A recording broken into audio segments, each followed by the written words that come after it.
Welcome to Yelling Into the Void, a podcast discussing and exploring topics in World of Warcraft. As always, I'm Tevin, and I'm joined by Scott. And Scott, don't know if you heard the news, but it is the year of the casual dad gamers. WoW is coming to console, We and did it. everybody is going to be so happy about it, right? We did it, Joe. Yeah, We did it. Next, we're gonna see this. Like, WoW's gonna come to Game Boys. Do they even make Game Boys anymore? It's called a Nintendo Switch, Tevin. Well, yeah, but do they have any smaller handhelds? It's called a Nintendo Switch, Tevin. Well, it's the Switch 2 now, Scott, and they want to charge you like $80 for every fucking game. Yeah, well, fuck that. I don't need to play Donkey Kong rips up Earth that much. Well, just to be clear, and we'll go over this a little bit later, WoW is not necessarily coming to consoles. I think that's the wrong way to think about this, but we can cover that in a little bit. This is the dumbest news. We have to do it, but it's like the dumbest news ever. Like it's so stupid. I hate the internet.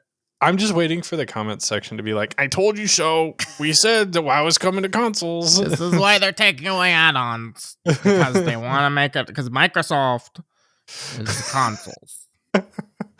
But, well, okay, so there's other news that's happening as well that actually, like, in my opinion, is more impactful than the whole console shit that people are getting hung up on. Mm-hmm. So namely, tier token changes have been identified on the alpha. I don't know if these are set in stone yet, or if it's just, I'm pretty sure it's just data mining. Data mined, yep. They haven't said anything about it yet. Yep. So we have some assumptions on that, and we'll talk about that in a little bit. And the newest thing that we've seen as far as like Mythic Plus balancing goes is healers have lost their kicks again. Like, we're going back to a pre-Dragonflight era where the only healer with a kick is Shaman, and their kick is now 30-second cooldown, which is wild. Dear God. It's actually crazy. A Mythic Plus overview has been added to the Dungeon Journal on the alpha, which I don't know. I want to talk about this a little bit right now because I don't have like a section set aside for this on the main show. But like, I think this is interesting, but I feel like the person who's going to open the Dungeon Journal and read that is not the person that this is necessarily targeted towards. And correct me if I'm wrong, what this is essentially like a starter guide of sorts for what Mythic Plus is, right? Yeah.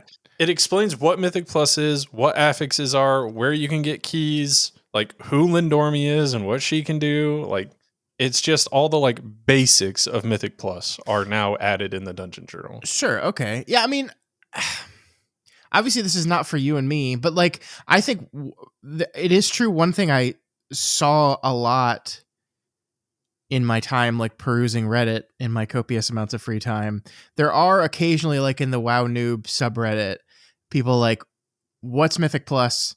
How do I get started with this? How do I do this? And I think the game does not do a very good job of having in-game resources to explain people how this kind of stuff works. So, and I think it's not just true about Mythic Plus. I think that's true across the board. Like this is a game that very much relies on the existence of websites like Wowhead and Icy Veins and things like that, not only for guides and specs and things like that, but just for like basics of how the game functions. And maybe Blizzard is recognizing that that's an issue, and there should be something that exists in the game to kind of explain what this stuff is.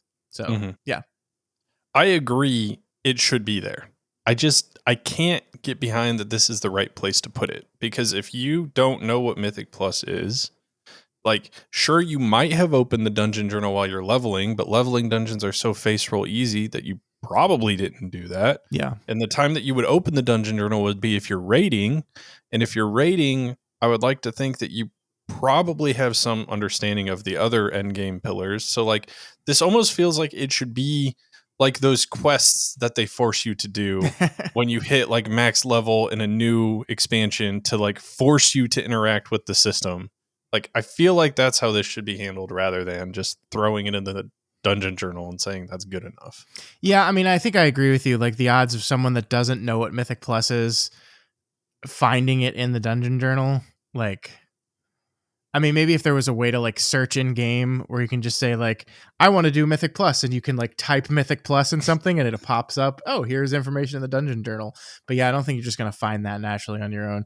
This is, I mean, Mhm. this is a problem the game has. This is a 20-year-old game. They've added system after system after system, and the game does a very bad job of teaching these systems to everyone. So, I think they've tried to add stuff like you're talking about, like every expansion they have the every season rather they have like the crest introduction quests that like teaches you what crests are and teaches you how to upgrade stuff with crests and teaches you how to transmogrify crests down, and these are like introductory quests that pop up. So yeah, I mean, having that kind of thing just every season for this is what Mythic Plus is, and those of us that already know the stuff can either ignore them or do them and get some easy crest rewards, right? Maybe they could do that. Yeah, I think never a bad thing, but yeah, maybe you're right. The placement of this thing is not great. Yeah, that's the only thing that's like, I don't think this is bad. I definitely think there should be something there, Hmm. but I just don't think that this is the right place to put Hmm. it. So, Yeah. um, I guess as far as other news goes, though, Scott, there's not a ton. There are other things to talk about. Like I said, there's the tier stuff. Um, we have the healers losing their kicks. We have kind of some potential news, all but confirmed stuff around Devourer, and things like that. So I don't know. You want to just dive in? Yeah, let's do it. Let's do it. All right. So first things first, I feel like we have to talk about this. I kind of don't want to continue talking about add-ons, but I feel like it's worth a mention that LVUI has now thrown in the towel, at least for the time being, for development in Midnight. So that is what it is. They are joining Weak Auras now with no longer continuing development going into Midnight. Okay. I'm trying So not to be too judgmental. I know there's a lot of people that work very hard to make these add-ons that I've used for many years. Um, I can't help but see this as a little whiny. I'm upset because you're taking away my thing, and so I'm going to make a very public announcement that I'm just not gonna. I'm going to take my thing and go home. Then fine. yeah, Um, well, whatever. It's their right. for for what it's worth, though, I almost want, like, this is a scenario where I feel like, since we are kind of losing LVUI, we need to make sure that Blizzard can kind of pick up some of the slack, but it isn't really on. I don't know. It's not on them to make up for the loss of LVUI. No. It's a very weird spot to be in because this is the most used add-on. And so losing it's going to feel very weird for a lot of people, but it's not on Blizzard to fix, and it's kind of on the add-on developer for doing it to the community. I just find it hard to feel bad for them. Yeah, I mean, like Blizzard has said, and this is their goal, and I don't think they're quite there yet, but they're going to continue to allow full customization of the look of the things that you want. So, like, there will still be add-ons in this game. There will be ways to change and tinker the look of the game to present the information that they have, the limited amount of information that they're giving you, to present it in new ways. And so add-ons like LVUI, I think, still will ultimately have a place in this game. It won't be the same place, but it will be a place.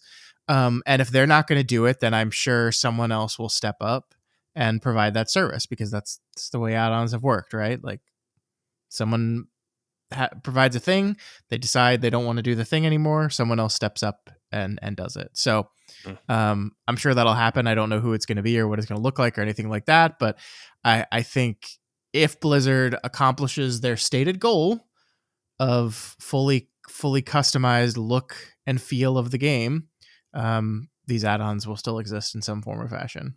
They might just have different names and be built by different people. Yeah, I mean, the last thing that I want to say on this, and like I said, I don't want to spend too much time on it, is I have some sympathy for these add-on developers. Like, they spent a lot of time doing these things, but it was never guaranteed that they were going to be able to continue doing this. And so, like, on one hand, it does feel bad that for 20 years they've been able to do things like this, and Blizzard's now saying, like, okay, well, we're starting to remove stuff, and like it could just be next expansion they remove the ability for LVUI to do anything anyways. So like I get it, but I also don't necessarily think we need to be throwing a huge fit yet. Yeah, So I mean, that's change is hard, right? That we knew this was going to happen. We knew all this was going to happen. I think the shocking thing to everyone has just been the time frame of when it's going to happen. It's happening sooner than I think everyone thought, but mhm. this was inevitable, and I think we knew once we made that transition, there were going to be companies and groups and developers that just the things that they developed were not going to function anymore. So I don't know. It's always the rocky changes of change, and Yeah. that's what we're seeing right now. And I think there's a lot of uproar about this decision right now. It's a popular decision in some places, it's a very unpopular decision in other places, and I think things like these add-on companies, I call them companies, I don't know how any of this works, I don't know how any of these people make money, but these groups that are developing these add-ons are being very public in their dissatisfaction with the decisions that Blizzard is making and their announcements that they are no longer going to be doing these things. And I think that kind of thing is adding fuel to the fire. It's adding more concern and fear amongst people because now it's not just, oh, you lost your weak ores. It's now, oh, it's your LVUI. This is your whole UI. It's gone now. And I don't know. I don't think it's helping. I mean, it's their prerogative to decide what they want to decide when they want to decide it, but it's just inflaming things even more, I think. Yeah, agreed. Well, like I said, that's pretty much all I wanted to cover there. So the next thing that we need to talk about is another thing that I think is a crock of shit, which is the console stuff. So ultimately, to just make sure everybody is on the same page here, WoW is not coming to consoles. Rather, Xbox, the new Xbox, is just a computer. Like it's not a console. It isn't running its own special OS. It's just going to be running Windows. Like you can play WoW on a Steam Deck if you install Windows on it. You can play WoW on the ROG handheld thing, whatever the fuck it's called. Like this isn't new. WoW has always been able to be played on computers. It's just this thing is now going to be a computer running Windows OS Mm-hmm. instead of running a console OS. So that's the headline here. Don't believe all of the bullshit that you're seeing in clickbait titles about like, oh, WoW's coming to console. Like it might. It very well might come to console. I'm not going to say it never will, but I But that's don't not what think this that, is. Yeah. yeah. Yeah. I I mean, also don't think it's a bad thing if it does go to console. yeah, those are two separate things, right? So first, yeah, declare to hit the drum again. The new Xbox is coming to PC. Like that's essentially what's happening. It's not WoW going to the console. It's consoles coming to PC. I mean, and this was kind of like, I think if you track Xbox and Microsoft and what they said about console gaming over the past 5 years, I kind of felt like this was the inevitability. Like the announcement that all Xbox games would also be available on Windows. This is where they were going. And I am curious, like what like Sony is going to do with their next generation console. I mean, Nintendo is and always will do their own thing, but consoles have essentially been moving towards this is just basically a pre-built PC thing for a long time now. The one difference in it all is they've always run their own private OSs, and Microsoft is now saying that that's not going to be the case with their next one. I don't I don't see Sony going like, yes, we too will be running Windows. But I mean, this is the way we're going. And I mean, the greatest irony of this is the idea that WoW is getting rid of add-ons because they want to go to console, and everyone's looking at this saying, "See, I told you," and like this version of WoW on the Xbox console will be able to run add-ons because it's just Windows, and you can just install add-ons like I can on my computer in front of me right now. It's a little bit silly. I mean, part of this is Wowhead and their incredibly clickbaity title, which, look, I understand attempting to like bring eyes to your stuff on the internet. I get it. It's very difficult. You've got to find ways to differentiate yourself, and it worked. But it's just beyond frustrating to see people taking this and run with it, and they're just like, "See, I told you, the simplification of WoW." They took away add-ons and they're simplifying the game so it can be on a controller.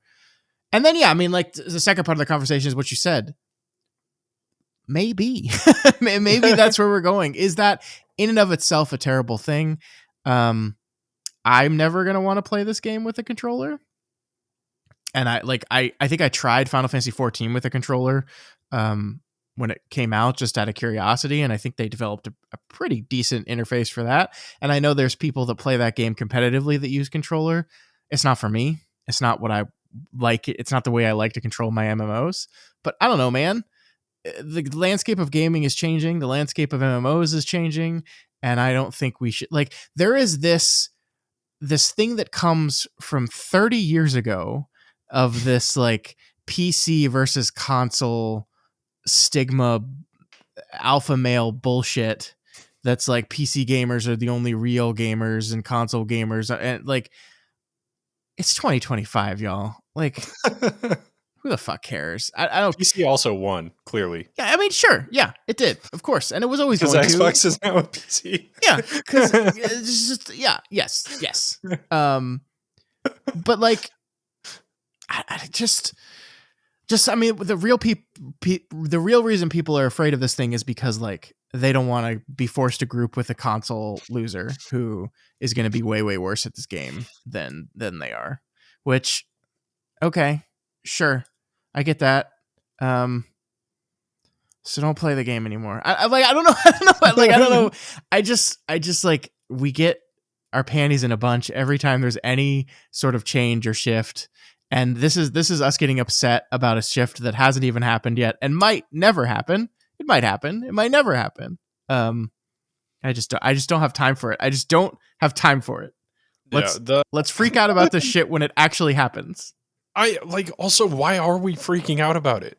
The other titan in the fucking MMORPG space, Final Fantasy 14, which has been very well received by a lot of people who play MMOs, has been on console and able to be played with a controller for a long time now. Mm-hmm. Like, this isn't new. And like, I don't think that Final Fantasy has the most in-depth rotations, but they're also not stupid easy. Like, yeah, there's complexity to them still. So that doesn't mean like just because it's going to console, it's going to be like a phone game. Yeah. Like, I don't know how to combat this argument that everything going to console is going to be a bad thing, because they're not taking it away from people who play on the PC. They're just allowing those who play on console to also play.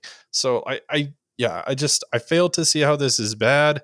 The argument is going to be things are going to be easier and more dumbed down, and UIs are going to be more console friendly, and like yada yada yada. But like, I just don't see that being something we need to worry about yet, because they haven't like I guess I can't even say that. They've shown that they're making things simpler, right? But not for this reason. They have explicitly told us why they are making things simpler. Yeah, and simpler is a relative term. And again, we have not seen, I mean, the big, like, when we talk about the add-ons, we talk about the simplification of the game, we talk about the consolification of the game, we talk about all these things. 99% of the people talking about these things have not experienced any of these changes in the actual game.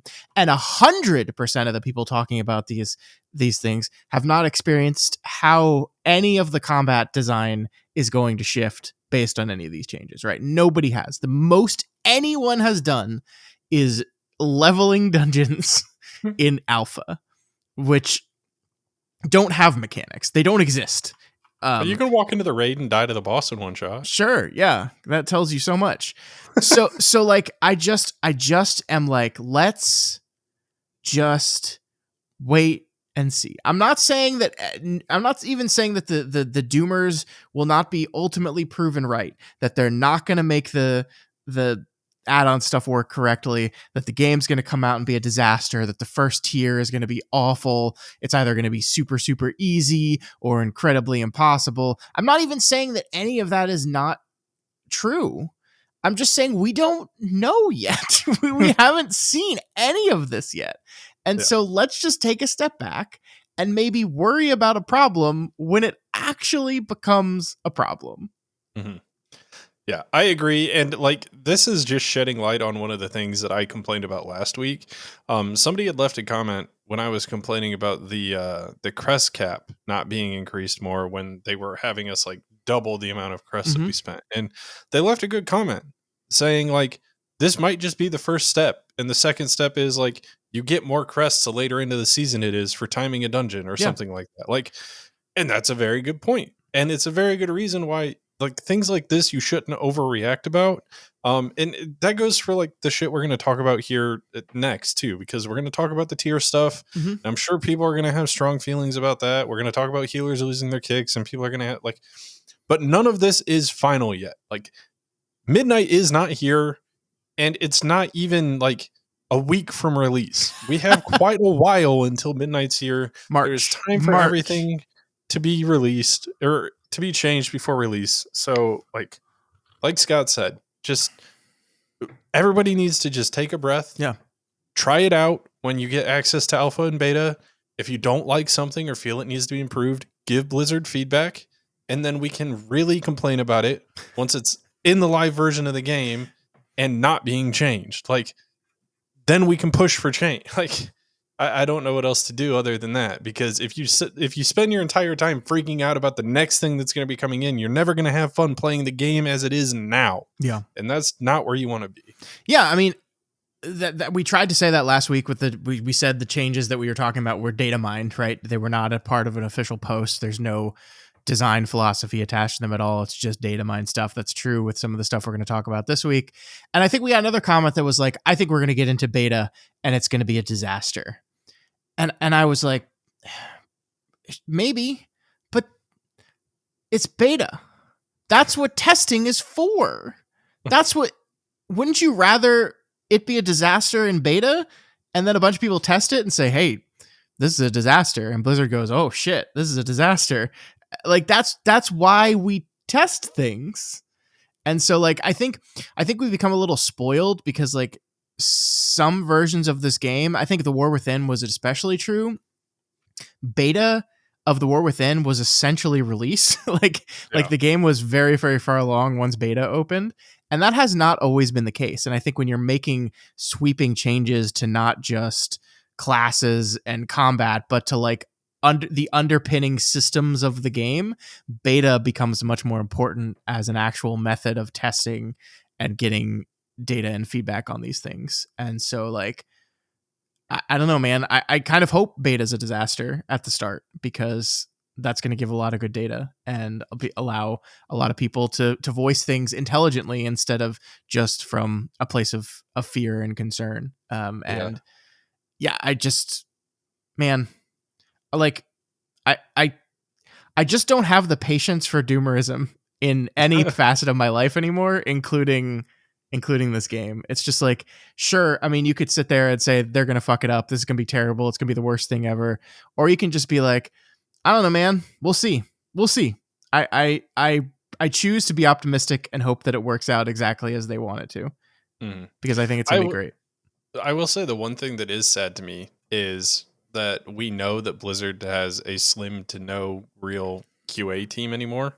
And they really lean into these alphas and betas to be Yeah. tested by the players. And that is one thing that I think is a little bit disheartening and sad. Like I wish that would come back and they would do some internal testing Yeah. so that like stupid things aren't being caught by players. Like random little bugs that are happening shouldn't be the things that players are necessarily reporting. Like players should be saying, okay, this system in its current iteration feels bad for this reason. Yeah. And I feel like that is what should be coming from people who play your game, not reporting random bullshit bugs.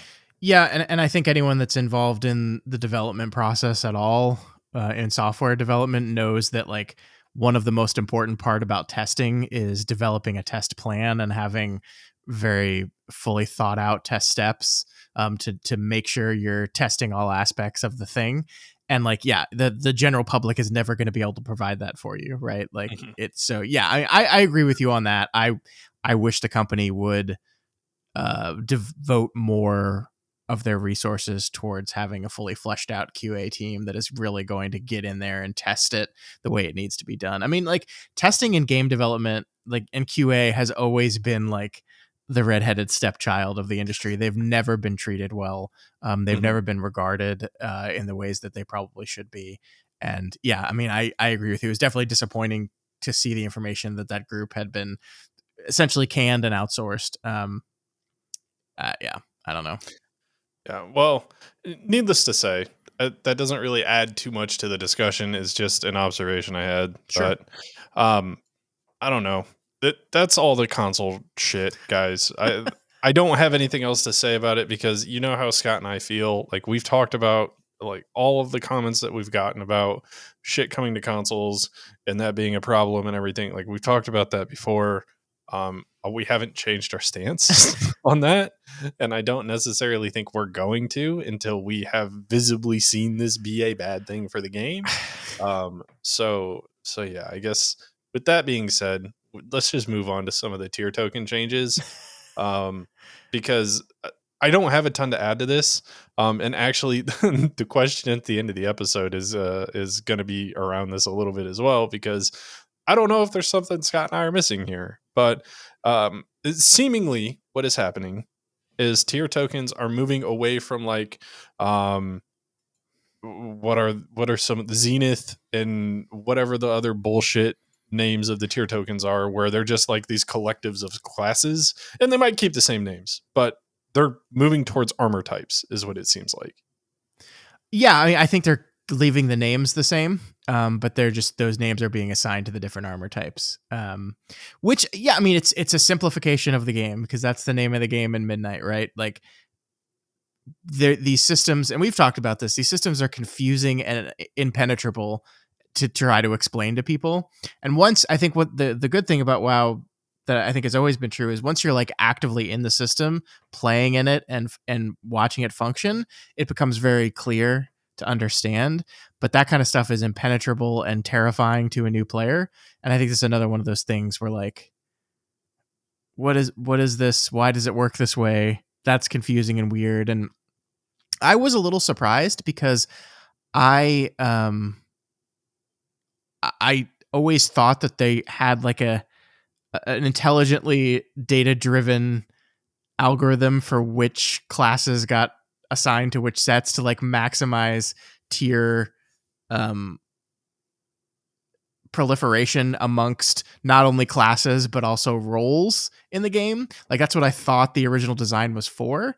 And maybe it still was and they just realized it's not that important to do that anymore, and it or like the decision was clarity of and simplicity of the system overweighed that attempt to do that, and so they're just going that way.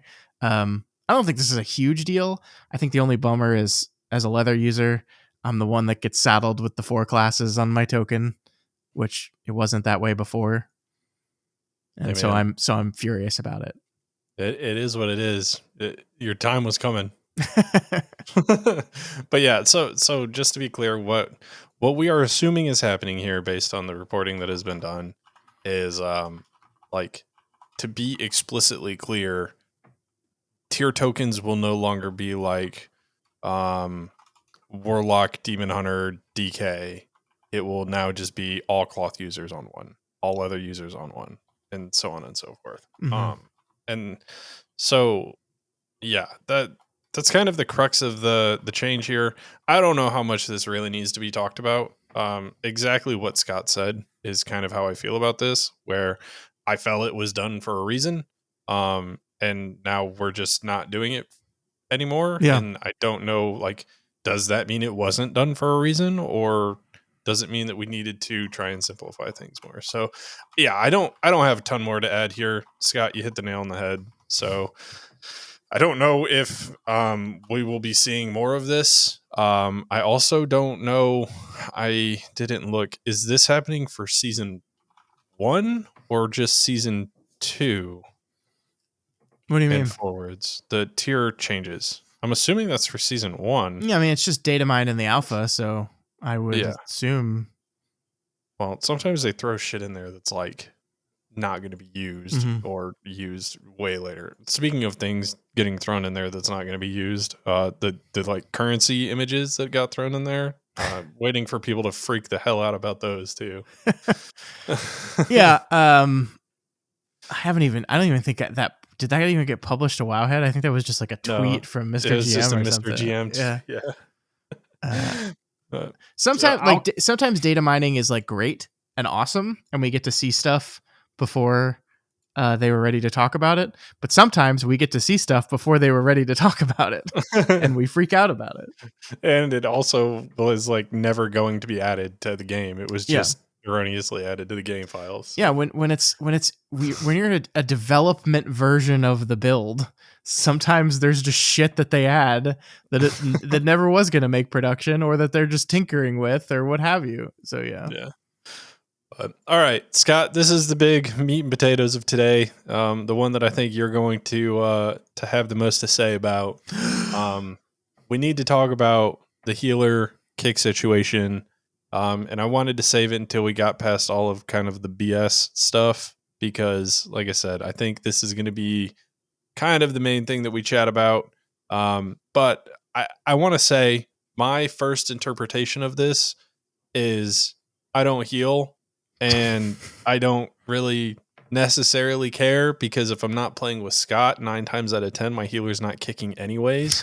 So like this is kind of just like to me. But yeah. How could they do this to me? I am furious. Yeah. I don't care. No, I mean it's an interesting choice. So I mean, like I know we're not allowed to talk about Fellowship very much, but I've been playing Fellowship a lot the last 2 weeks. Both of the healers in Fellowship don't have kicks, and like I would be lying if I told you that it is often frustrating watching a cast bar, knowing that this cast is going to fuck your life up and make healing 20 times harder, and just having no agency in being able to kick it. Like, I am used to WoW, and I am used to, especially this season, having a druid with a pretty decent kick now with fluid form and how their kick works. Although it's still, I've died so many times having to charge forward, whatever. You'll still Like, have in-cap roar. sure, yeah, hooray. No, in-cap is very good. I think it is fun to have agency in what happens in the group. And I mean, essentially with the argument here, right? And this is not a data mine change, right? This is one that they came out with a post. This was part of their, I think the week 4 build that they said, this is what we're doing. We think healers have enough to do. There's enough going on already. And we don't, and so we're removing being part of kicking as a responsibility they have. I'm so torn on it. I really am, because like on the one hand, yeah, like there are times where I see something needs to be kicked. I have the only kick left, but also there's a shit ton of damage happening. And the way the game is right now, I am required to respond to this damage immediately. I have 0.5 seconds to get everyone's health bar to full, or someone's going to die when the next damage thing happens. And also something else needs to be kicked, and I am expected to kick that thing. And it's like, it's a Sophie's choice situation.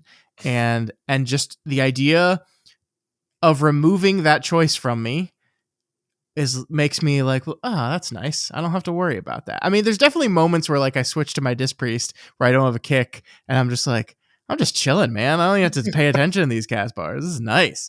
But I mean, I understand there's a lot of healers out there that are like, I want agency in the group, and also I want to feel like I contribute something to the group beyond just healing output. That utility and stops and interrupts are a way to contribute to the overall success of your group outside of just pure output.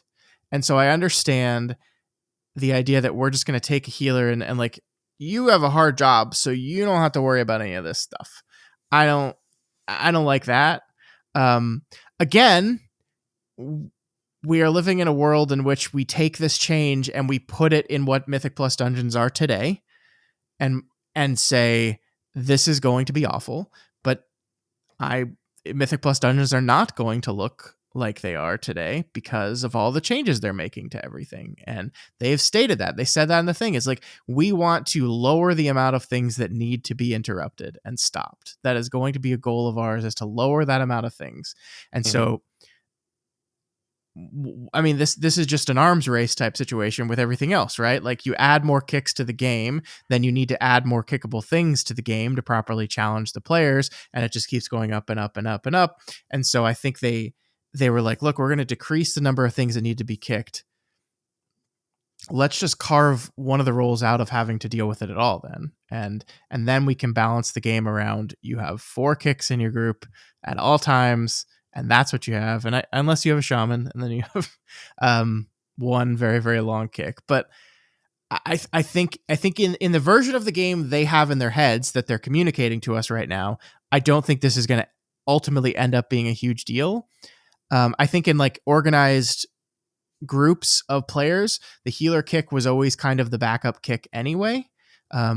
So it's not going to change them very much. I think in a pugging situation, there are definitely going to be times when it's going to feel frustrating, just like it does in Fellowship right now, to know that if I had a kick, I could do something about that. I see it's happening. I'm pressing my button, but nothing's happening. But I don't know. I'm of two minds about this, and I keep going back and forth on it. So I do have a couple of questions. One, and I think this should be a very easy one, but do you think that they're leaving Shaman with Wind Shear not only because it's just flavorful, like Shaman's always had Wind Shear, or some form of it, like Earth Shock used to be their kick, or Interrupt, and healers could use it, and yada yada. Um, do you think that that is also staying with Shaman because now they just are the most simplistic healer? Do you think it's because they are so simple that they're getting to keep their kick? That's a good question. I mean, possibly. I think that the core reason behind it is just that shamans having wind shear is such a core part of their identity as a class. Like, let's go back and remember that the idea of a Mistweaver monk having whatever, having kick, the idea of a holy paladin having kick, the idea of a resto druid having kick, is a relatively new one in the modern version of the game, right? This is not something that happened in Shadowlands. These classes did not have a kick. It was not until Dragonflight added the new talent trees that they put those kicks on the class talent tree and allowed these healer classes to get access to them.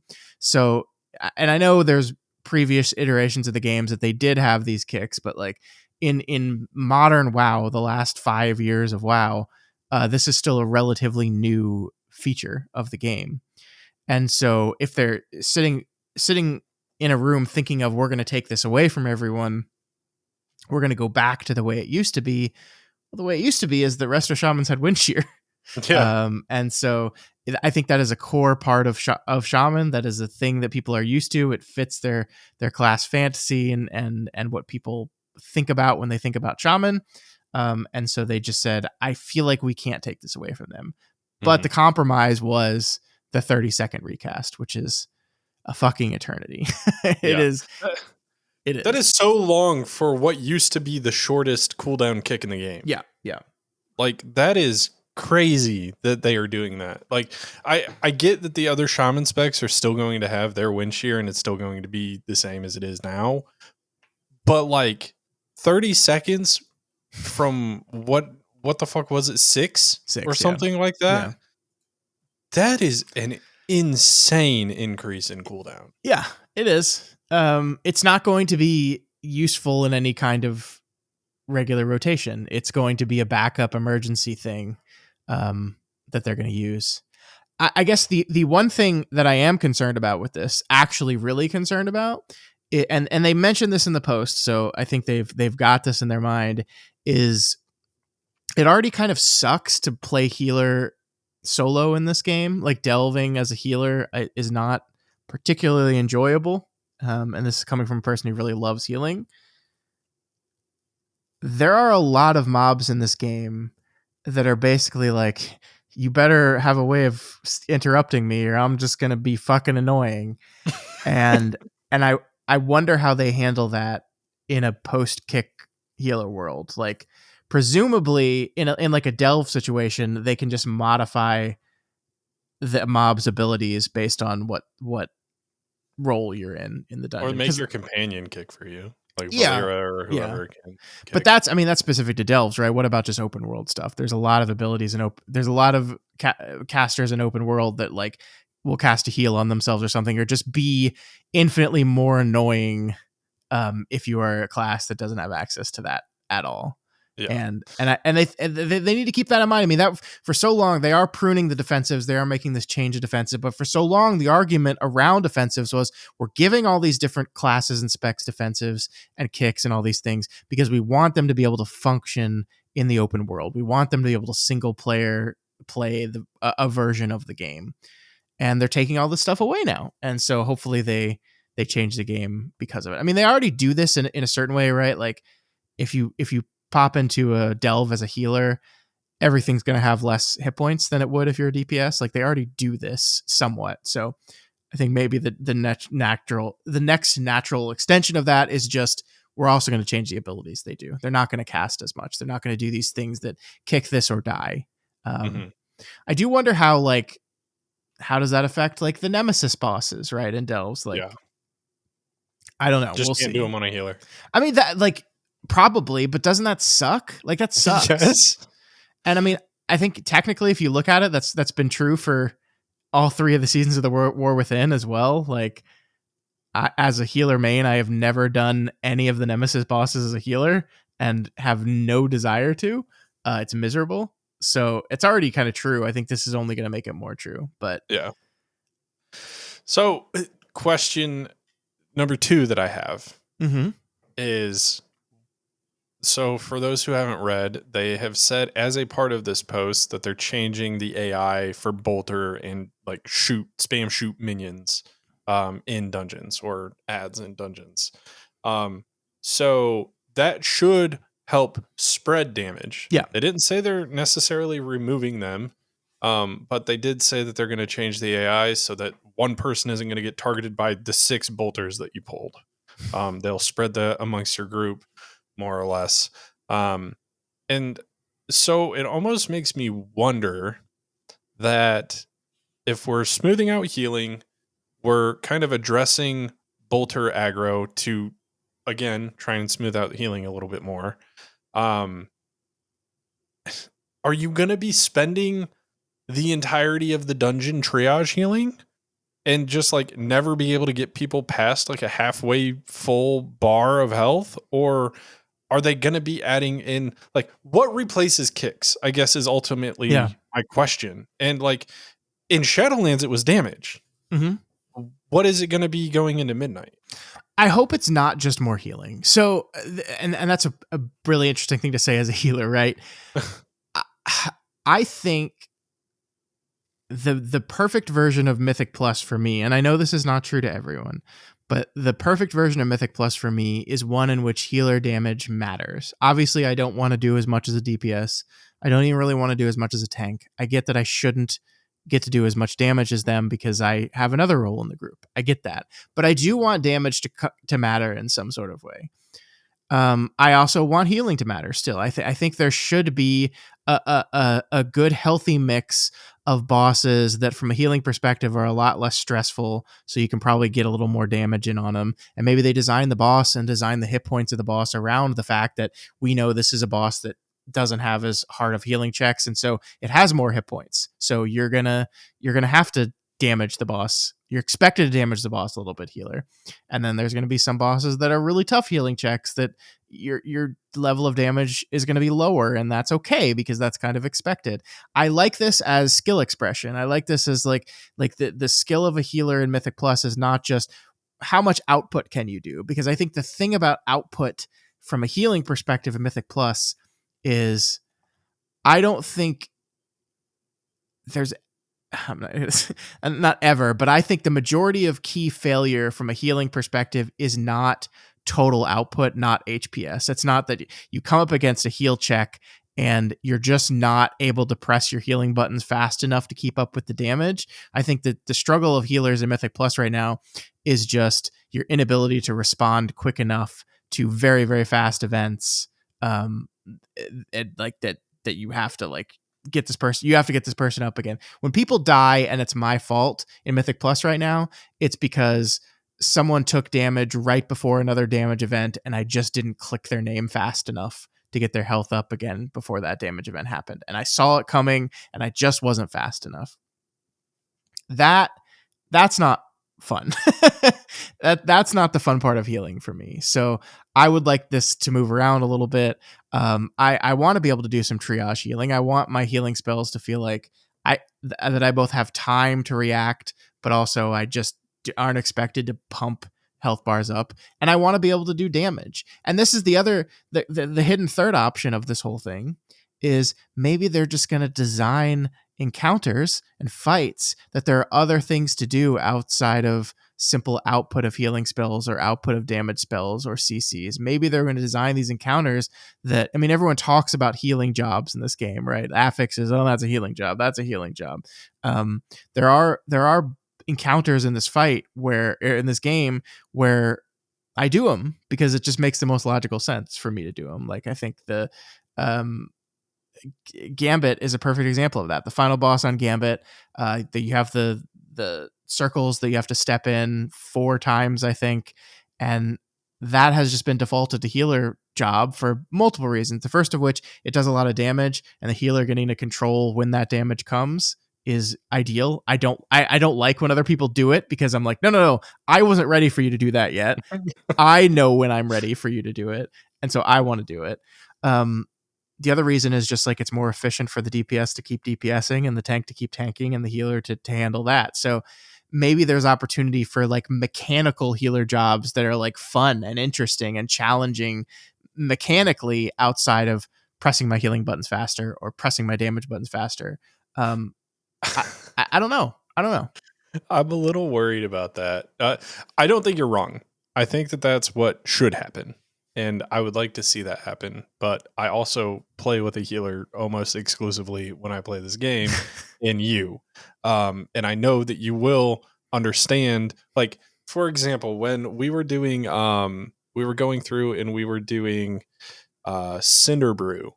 There was one night we were just going through the dungeon and we got to the bee boss. And I was like, oh, we just keep doing the bees or whatever, and it's taking us forever to kill this because myself, the other 2 DPS are going around doing the bees. And then I was just like, Scott, is there a ton of damage that happens during this? And he was just like, I mean, it's not terrible. I was like, can you just do the bees? And he's like, yeah, I'll give it a shot. And then from that point onwards, like you were defaulting to doing the bees every time we got to that boss.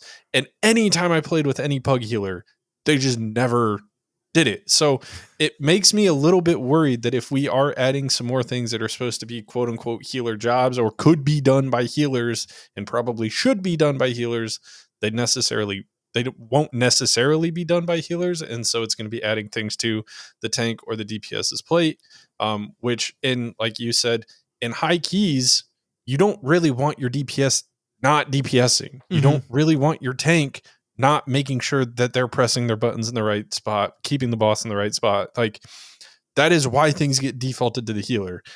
There's a meme that healer lives don't matter or whatever, but like the reason the healer always gets the shit jobs is because if you take DPS away from the boss, you're inherently elongating the amount of time that you're doing the key. And so you don't want your people who are doing the most DPS to the boss or the mobs to stop doing that. Yeah. Yeah, it's like ideally the type of jobs that a healer would have to be doing is just things that's added to the game for all people to have to deal with. Like this has been the thing we've been talking about, right? When we first talked about these announcements, the idea is cognitive load. The idea is we're simplifying the amount of things people have to do from a rotational perspective, from a class perspective, because we are going to therefore on the other side complicate the things they have to do on a fight by fight mechanical perspective. So maybe this is not something that's just for healer. This is how we're simplifying healing. We're taking away some of the responsibility of other utility and things like that. And so their cognitive load can shift to having to heal people, having to figure out when you can do damage, and also having to do these other stuff. Where DPS, it's my rotation's a little bit simpler, and so now I have cognitive load to do this other stuff. And tanks, same thing. Like maybe that's the overall goal, and this is just the way they do it with healer. I don't know. I just so we were talking about this before we started recording. The thing that I want most from Mythic Plus and from a healing perspective is not I need a kick, is not I need utility. What I want most is I want a kind of a happy medium between what the game was like in Shadowlands, where there were barely any actually difficult healing checks in the game, and the only thing that mattered from like a which healer is meta perspective is how much damage they could do. Like damage mattered a lot for healing in Shadowlands. And then in Dragonflight, and especially in the War Within, it's really shifted to, especially the last two seasons of the War Within, that your healer damage does not matter at all. Right. It does not matter. You are doing such a low percentage of damage that your DPS are doing that it just doesn't matter. And because damage doesn't matter, the challenge that has been given to healers is every single fight, not every fight, but the majority of fights have a very steep healing check involved in them in some way or another. The exception, I think, ironically, is almost all of the Shadowlands bosses, like the Halls of Atonement. Like that first boss in Halls of Atonement, I feel like I'm playing Shadowlands again when I'm on that boss, because I just don't have to do anything. I'm in like cat form the whole time, and I could do like 1.5 million DPS, and that's nice. But that's still a fraction of what anyone else is doing. So my hope is that there's a happy medium between that, where you are still being challenged by needing to do healing, that the group is taking damage that you need to deal with, and your damage mattering to the overall damage of the key. Mm-hmm. I mean, we talked about that before, right? I think we talked about this many times, that like where does the challenge in Mythic Plus come from? Does it come from the timer, or does it come from the output of the things you're fighting? And it's definitely true that in the War Within, it has shifted heavily towards not the timer is not necessarily the breaking point. It's just the amount of damage that's being thrown out on the group and the survivability of things. And when the timer matters, healer damage matters, and I think that's a more ideal version of the game for me. The problem with this is you can pull 3 healers and get 3 different answers on that kind of thing, right? Yep. You ask a damage dealer, what do you want to do in a key? I want to deal damage. Tank, what do you want to do in a key? I want to pull big, have self-sustain, and also do good damage. You ask a healer, what do you want to do in a key? One healer will say, I don't want to damage at all. I'm a healer. I'm here to heal. I want to do nothing but press healer buttons. Another healer is like, no, hell yeah, I want to do as much damage as possible. That's like, I like doing damage. I like playing my own little mini game of keeping everyone alive while trying to do the most damage possible. And then another person that's somewhere in between those. And I guess they just need to like pick a lane ultimately, and just know that they're not going to make everyone happy. I just hope they pick mine, I guess. Yeah, well, I guess we'll have to see. I am very interested. Like you've said this multiple times, we're thinking about all of these changes in the vacuum that we currently have, which Yeah. is the way Mythic Plus is now. So It's all we have to look at. So it makes yeah, sense. It's completely logical to do it that way. It's just like, this is why I'm preaching a attitude of let's wait and see, let's wait and see, let's wait till we get to beta, let's wait until we're testing Mythic Plus in beta and actually see. Because a lot of people, like, I see all the healer content creators that are in alpha constantly being asked, like, how does Resto Druid feel right now? How does Mistweaver Monk feel right now? And these content creators are just like, I don't know. Like there's nothing in the game that is doing enough damage for me to actually heal it. So I don't know. And so mhm. we haven't even gotten to the point where we can actually figure that stuff out yet. Yeah, and once we do have the ability to do Mythic Plus or harder content, maybe it's just Mythic Dungeons. I don't know. Those might be face roll too, depending on what they lock your gear to. Mm-hmm. Um, I think that we'll see not only the like feel of healers in general, how they feel to play, but we'll also start to really see that dungeon design philosophy that they say that they're making such leaps and bounds changes on. Um, So I think both of those things married together is really what's going to show um, what state healing is actually going to be in.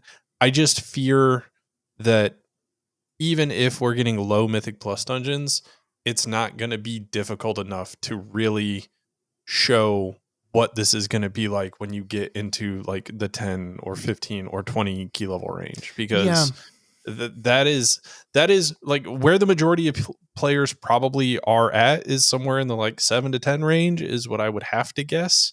um and so like doing a 3 doesn't really translate very well to that. No, and I mean the big problem with beta, and this is why we talked about they should have a full robust QA team. The big problem with beta testing is the people that are going to do the most testing are the people that are the best at this game, right? Like the people that beta test the most are content creators, are people whose job it is to play this game.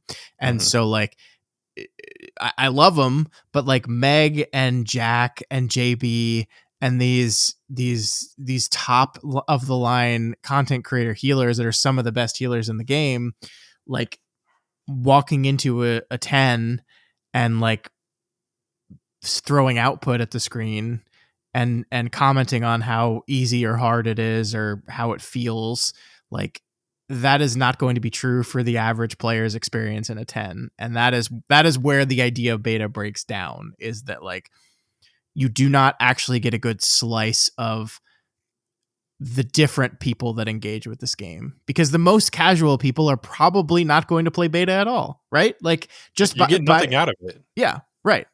So it is a problem with their philosophy of doing so much of their testing with the public in beta. I mean, we saw this.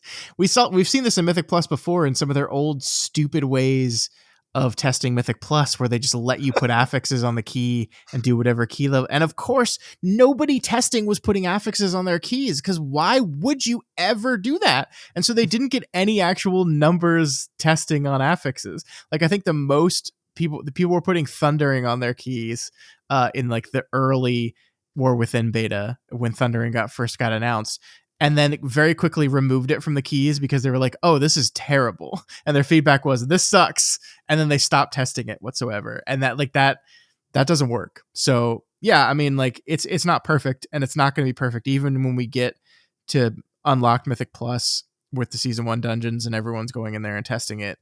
The data is still going to be skewed. So I don't know. We'll see. All I can speak of when I get in there and do it is my personal experience to it, how difficult it is for my current skill level. Um, and we'll see how that goes.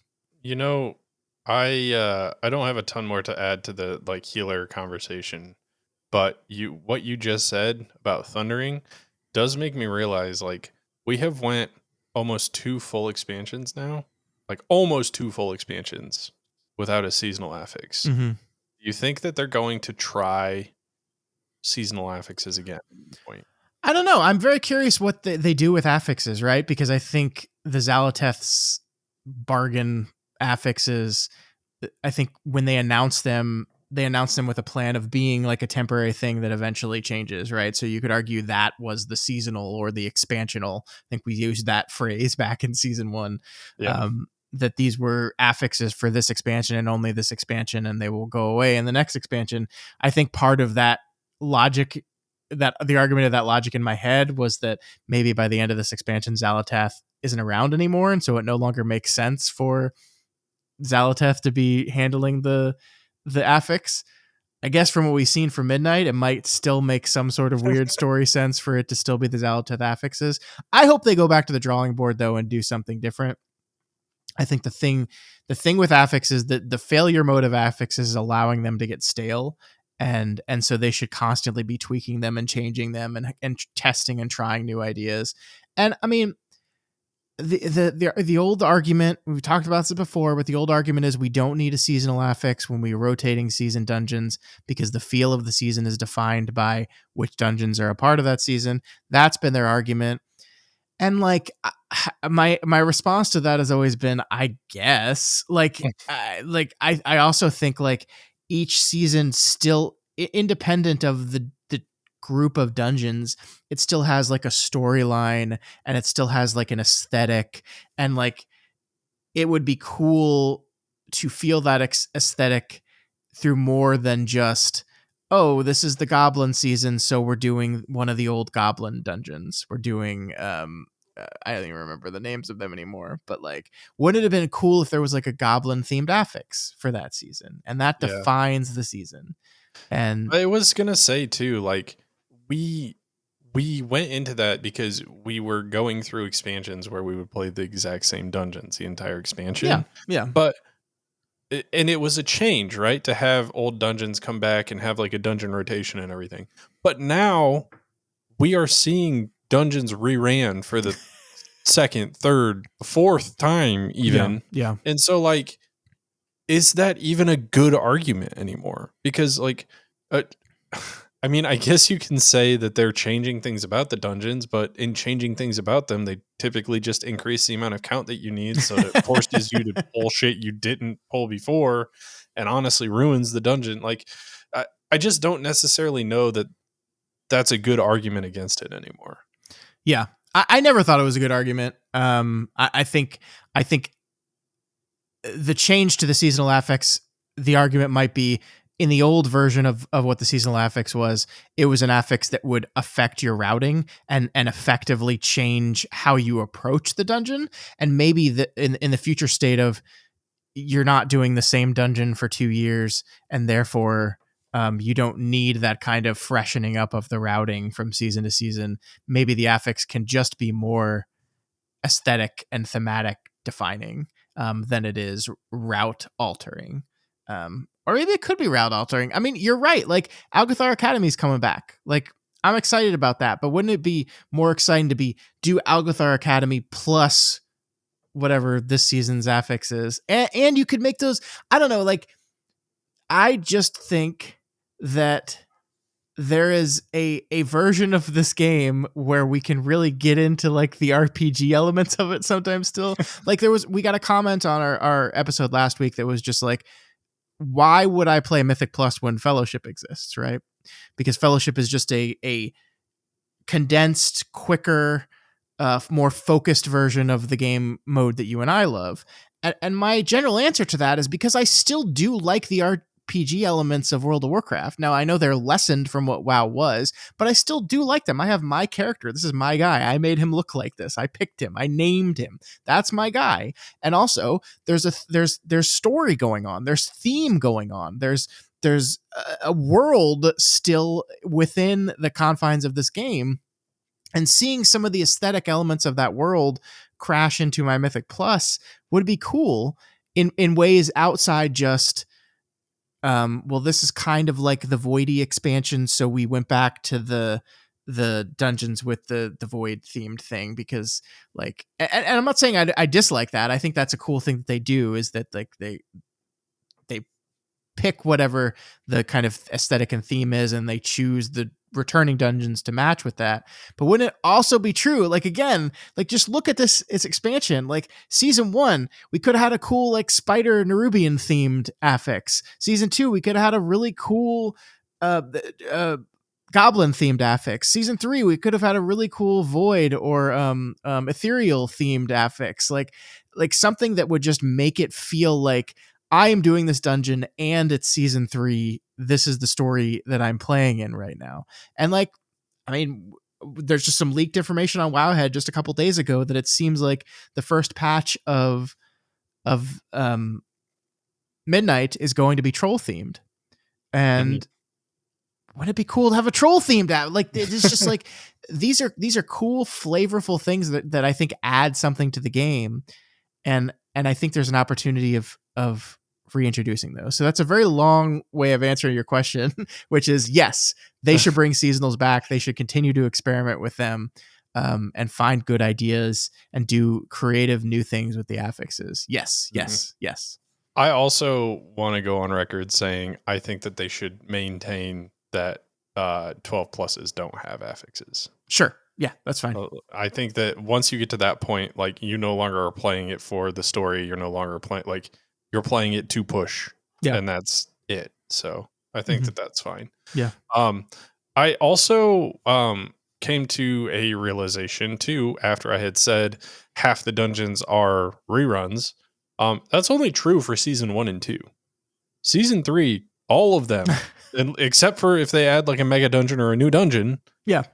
they're all dungeons we've done before. So like even more so, I think that the, the argument is bullshit, but Yeah.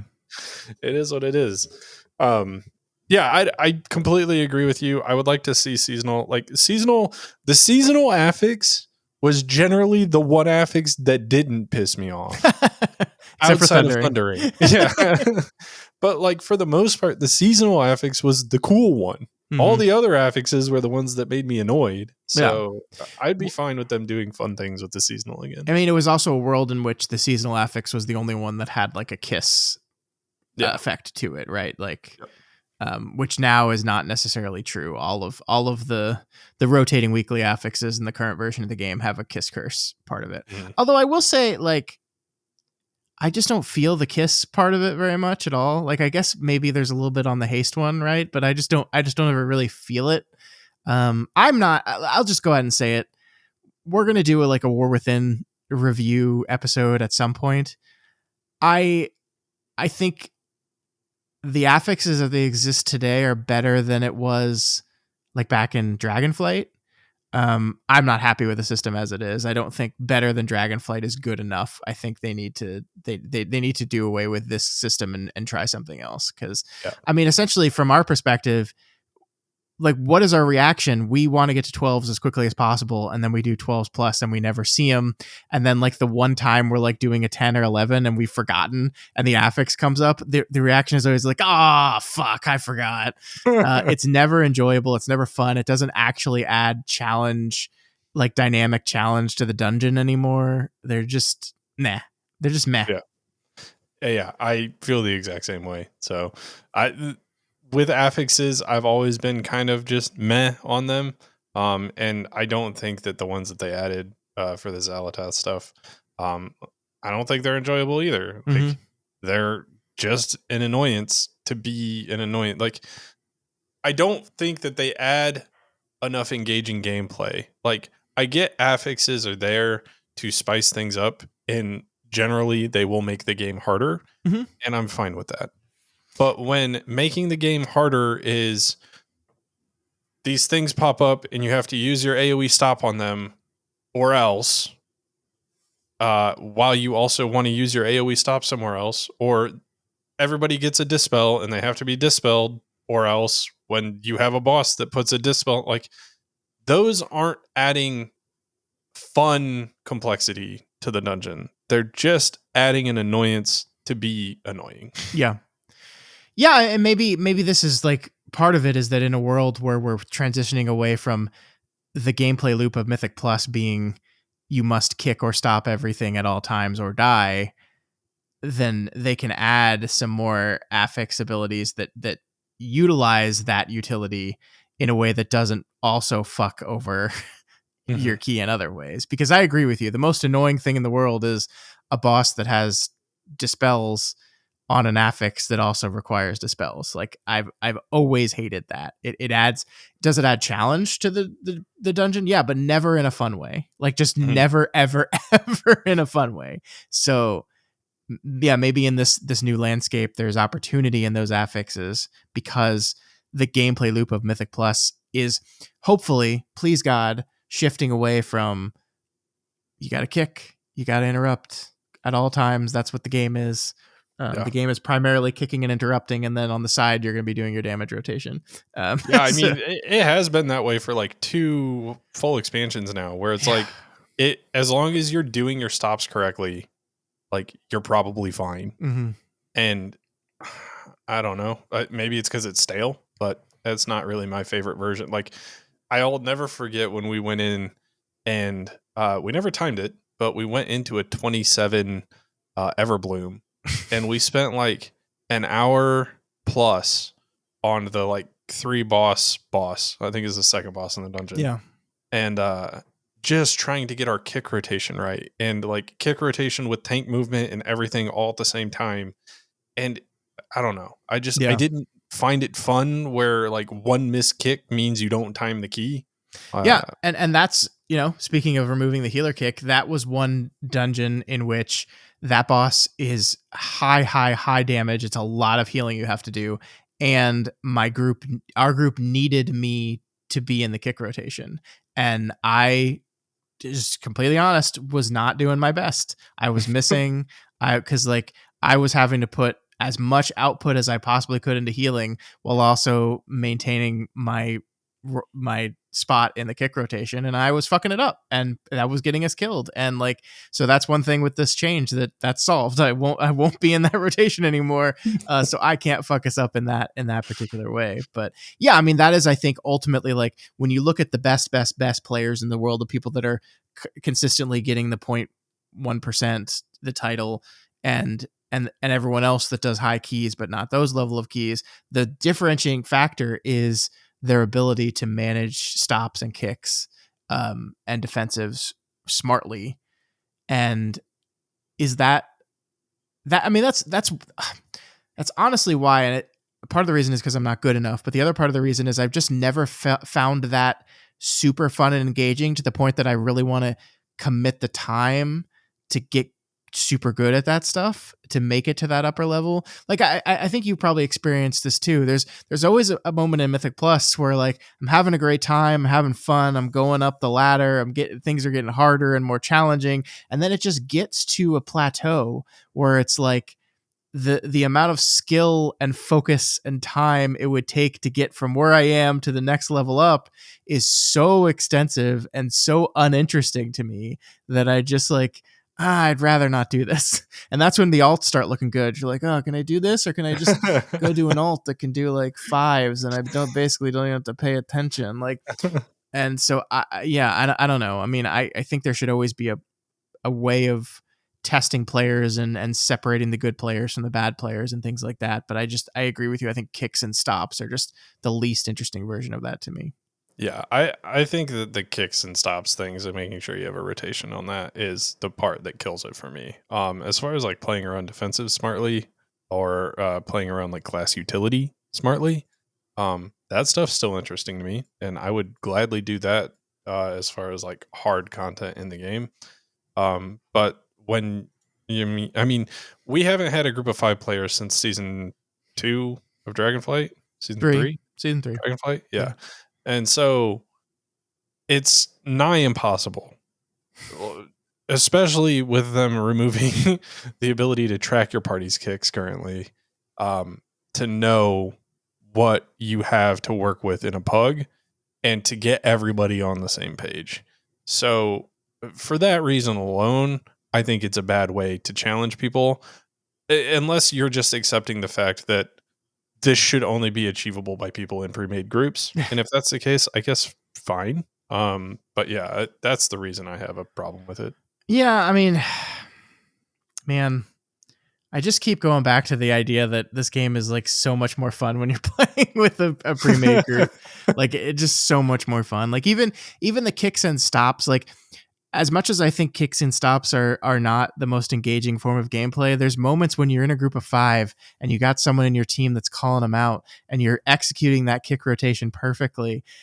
Like, there's something that feels good about that, right? It's like, yeah, we're doing it, man. We're doing it. And like, when you've gotten so used to playing with the same group of 5 people and you've done the same dungeons with them over and over again, you know exactly when that person's going to need an external, when you're going to need your personal, what heal you have to do, when you have to burn your cooldown and when you don't. Like, that is so fun to me in a way that like pugging will never be fun. And pugging has its own level of fun of like, you roll the dice and like, what the fuck is going to happen this time? I don't know. It could be anything. And that is its own certain level of fun, but it's just like, it doesn't hold a candle to playing with a group of people. Like, Yeah, I wish we had a 5 stack. I wish we did.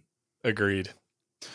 Well, enough of us reminiscing on our old our old 5 stack, but we do need to talk about one more thing, Scott, and then maybe mention something else. But we did see the splash screen for the pre-patch for Midnight, or at least it's been data mined, and it looks like it's all but confirmed Devour will probably be released in the pre-patch, which was my assumption. Yeah.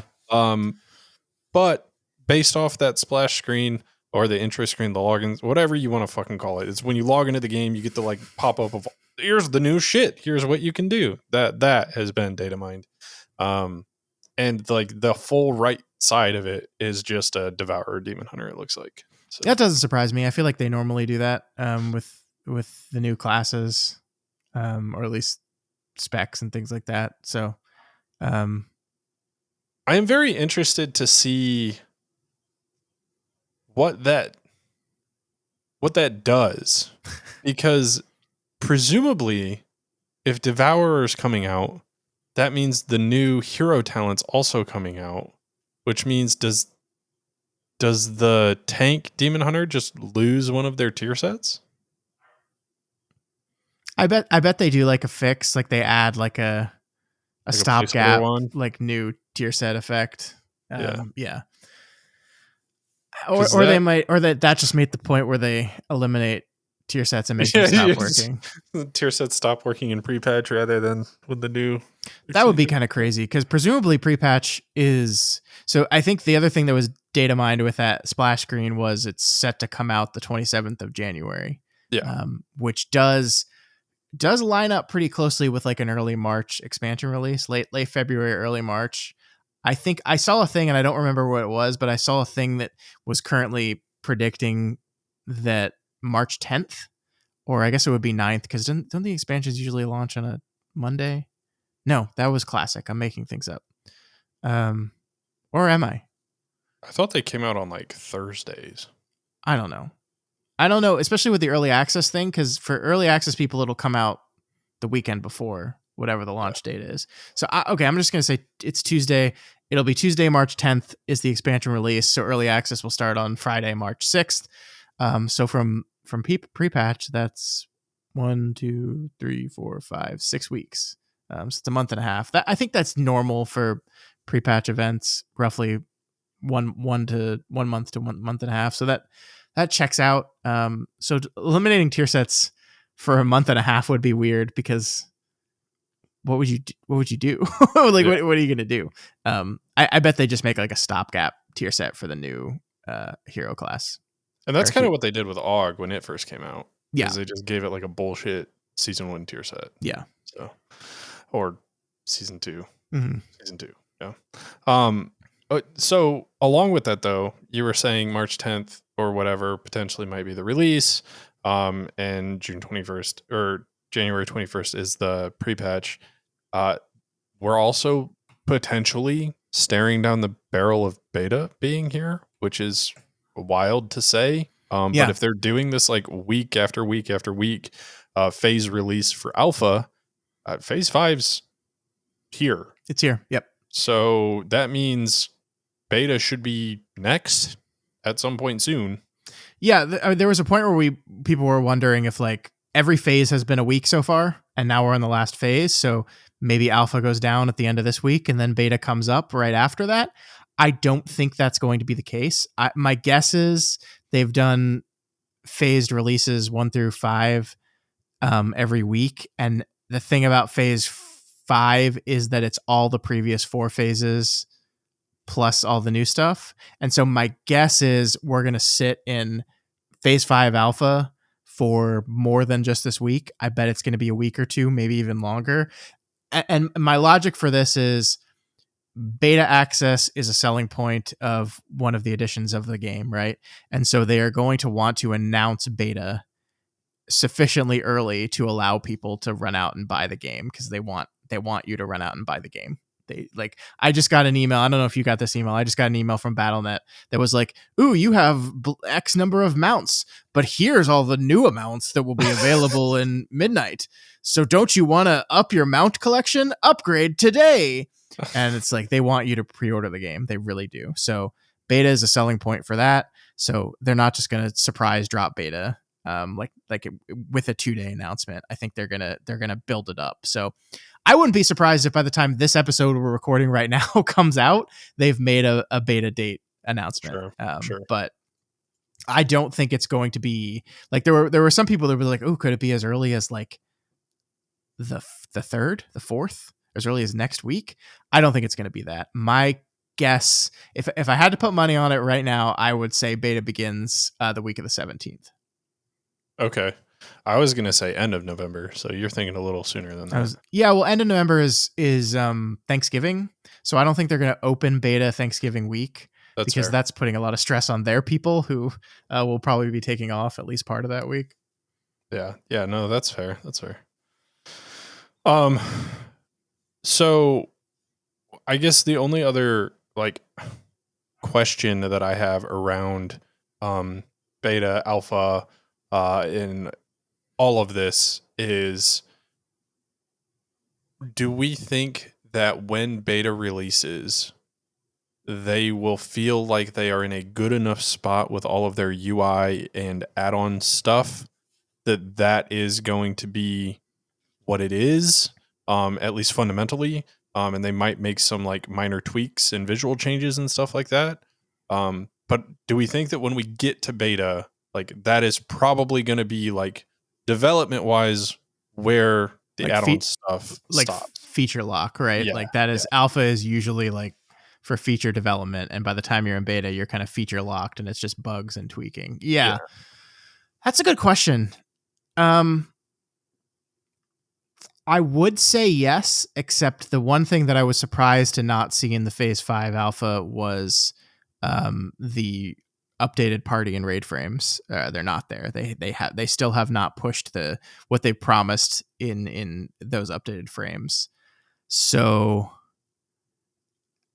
I mean, this is maybe part of the reason why Alpha Phase 5 is multiple weeks, because maybe they'll push that in the build next week and it's still part of Phase 5, but they'll release a new build of Alpha next week that has that in it.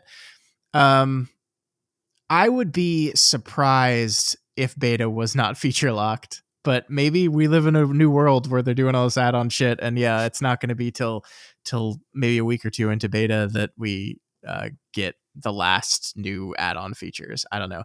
I would guess their internal goal is they wanted all that designed and done before beta, before they open it up to a lot of people. Yeah, that's what I was thinking too, which means we might not have as much say on kind of how these things work and interact before release, Yeah. but you should still give them the feedback Oh because yeah. they can easily make sweeping changes for season 2 or even going into season 1. Like we have seen I think as early as or as recent as the War Within, there were changes that were done. People did stuff in beta, said this doesn't feel good, and then it was changed before the raid came out Mhm. in season 1. So it's not to say they won't be able to do anything, even if they don't necessarily do it during beta. Um, they just might start working on it and then do that as a part of either the initial release or like the first patch or things like that. Yeah, So I mean, they haven't announced like how beta, if there's going to be phases to beta just like there were phases to alpha, right? I think probably. Like I don't think they're going to unlock beta on the 17th of November if I'm right, and then say Mythic Plus testing begins today. Here's the raid testing schedule. Raid testing begins tomorrow. I don't think it's going to do that. I think it's going to be kind of a slow roll. It might actually be like a carbon copy of the alpha phases, just in beta this time. So the first week we might only have the first couple levels, the first zone, and then it builds from there. So that gives them time, because I definitely think they need to have all add-on features or add-on all UI features in the game and functioning by the time raid and Mythic Plus testing start. Like 100%. They cannot do that testing without like the raid frames. They cannot do raid testing in this game without their updated raid frames. They cannot, and I don't think they will. So I think it all depends on what the actual beta phase schedule looks like. yeah. Well, I'll be interested to see what happens. And like Scott and I have said in the past, we'll be getting beta. So once beta releases and we're able to get in there, we'll definitely be able to let you guys know how things are looking. And try to keep more up to date with a beta than we ever have in the past, since we aren't going to have to finagle 5 million add-ons to get beta to work. Yeah, I mean, I think the only thing I'm definitely not going to do is raid testing, because that requires like a group of people, Yeah. and we can't get we can't get enough people to show up to a raid on when the servers are live, let alone in a testing server. Yeah, no way. But I think a lot of Mythic Plus, a lot of the questing. I'll go into the fucking delves too. I'll do that for you people. I'll go into the delves. I don't Fuck. want to do delves. No, but you got a new companion. Yay. But, I guess that for the most part covers everything that I wanted to talk about today. As a small aside, and it's mainly just because it's pretty big MMO news, it doesn't really have any impact on the show or Scott and I specifically. But if you haven't heard, Amazon Game Studios has laid off like 14,000 Like a lot of people. and has also halted all new development for New World, their MMO, which is kind of just a sad thing that's happened in the MMO space and the game dev space as a whole. And I feel very bad for all of the people who lost their jobs as a part of that. Yeah. But just wanted to make sure it was called out here since we do cover other MMOs and things that happen in other MMOs, and it felt important enough to at least make sure people were aware of. It certainly makes me sad that this is a genre of game that just like it seems like had its heyday and now we're kind of left with the survivors. And no other game is really going to be able to catch traction in this stuff at the levels it requires. I never played New World. I looked into it. It looked interesting, but not really my speed. But yeah, it's a bummer, especially since as you said to me yesterday, like they had a new patch and a new season that seemed to bring a lot of life back to the game and people were really enjoying it. So to go from that to immediately it's in maintenance mode is a pretty big bummer. Yeah, the biggest thing for me is I feel like Amazon was on the up and up. AGS was on the up and up. And then they were just told like, we don't want to do this anymore. Mm-hmm. And instead, I think they even quoted in their like explanation of why they're focusing more on smaller titles and AI games, which not even going to talk about AI stuff. We, if you guys want to hear about that, we can do a different podcast for that. But yeah, so they're releasing some like courtroom game featuring Snoop Dogg that's all like AI generated shit. Hell yeah, man. Instead of continuing with New World. Sounds awesome. I can't wait. But, let the record show that I support my robot overlords. Please do not kill me in the purge.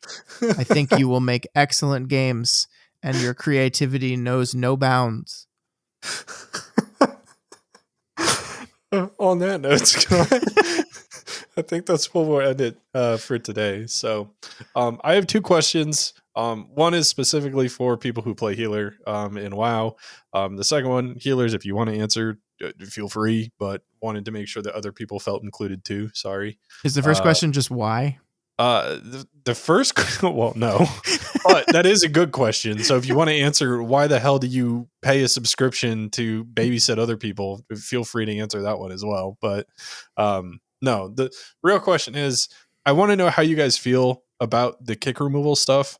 Like we've heard from Scott, and obviously, like I said, this doesn't really impact me very much, but I want to know the people who listen to this and heal, how you're feeling about it, and what would be your preferred replacement for kicks being gone, or if you don't feel like there needs to be a replacement. So definitely let us know there in the comments. And then for everybody else, I alluded to this when we were talking about the tier token stuff, but if anybody has any information as to why tier tokens were implemented the way that they were initially and why we might be concerned that they're shifting to just armor types instead, please let us know, because the only thing I can think of is like now tanks are spread across 2 tokens and like, does that matter? I don't know. Does it matter? So yeah, if you have any information on that Scott and I aren't thinking about, definitely please let us know. But as always, you can contact us over at yellingintothevoidwow@gmail.com. YouTube is at Yelling Into the Void Wow, and Twitter and Blue Sky are both at Into the Void Wow. And if you folks are not already subscribed to this podcast, please make sure you do so. You can find us on iTunes, Spotify, YouTube, and pretty much anywhere else in the world there are podcasts. Like we said, we both plan to get into beta. We will do that by spending money. We're not special. We just spend money, and we're planning on doing a lot of testing. So I think over the next few months, there's going to be quite a bit of beta stuff to talk about, of how we're feeling about this whole add-on situation now that we've actually got like firsthand access to what the UI looks like. So yeah, make sure you don't miss it. Subscribe, do all the good stuff. Please help support us. And then also please consider liking the video. And comments, as always, are welcome on YouTube and Spotify, and anywhere else you can add comments or throw up some ratings for us would be very helpful. So that gives us exposure to new people and allows us to continue what we're doing here. But guys, until next week, let's just be over here yelling into the void.